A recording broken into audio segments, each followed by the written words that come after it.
A Índia ela tem uma população superior a 1 bilhão e 400 milhões de habitantes. Isso é quase 3 vezes a população da Europa. Ou se você somar a população da Europa e dos Estados Unidos, a população da Índia aqui ainda é maior. E é interessante que a Índia tem algumas características no ranking de produtor, por exemplo, de engenheiros, de cientistas. Ela é uma das maiores, talvez a segunda, dependendo do item que você escolha.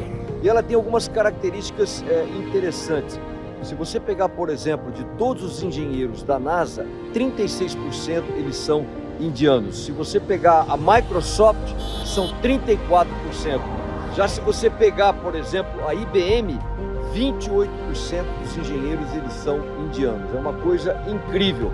Se você pegar essa lista de empresas que você está vendo aí, a maioria deles, dos CEOs dessas empresas, eles são indianos. Empresas como o Google, como a Microsoft, IBM, a Pepsi, todas essas empresas são administradas por indianos. Eu estou dizendo tudo isso porque se tem uma coisa que impressiona aqui na Índia é a presença do ensino privado e o tanto que o ensino privado ele é forte.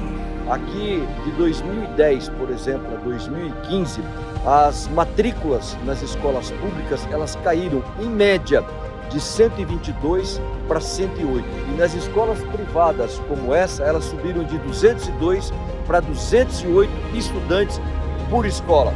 Por isso que se você pegar nesse período, houve um estudo muito interessante em 20 estados indianos, a matrícula nas escolas públicas elas caíram de 13 milhões e nas escolas privadas elas subiram para 17,5 milhões de estudantes a mais. Então isso mostra cada vez mais o ensino privado ganhando força aqui na Índia. E é interessante que embora os professores aqui na Índia eles ganham mais do que um professor numa escola pública na China, mesmo sendo pobre, mesmo sendo desigual, os pais preferem colocar os seus filhos nas escolas privadas. E por que isso?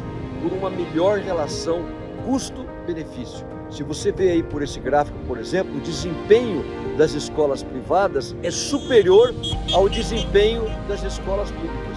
As escolas privadas desse outro gráfico, elas entregam um resultado melhor do que as escolas estaduais. Então, há uma procura dos pais, embora seja um país pobre, pelas escolas privadas. Isso significa que nós, como brasileiros, não temos que ter medo do ensino privado. Tanto é que por isso que esse autor fez esse livro fantástico chamado The Beautiful Tree, falando do florescimento, desse vigor das escolas privadas aqui na Índia. Afinal de contas, privado ou público, essa deveria sempre ser uma decisão dos pais, até mesmo através do Vale Educação, e não através do Estado.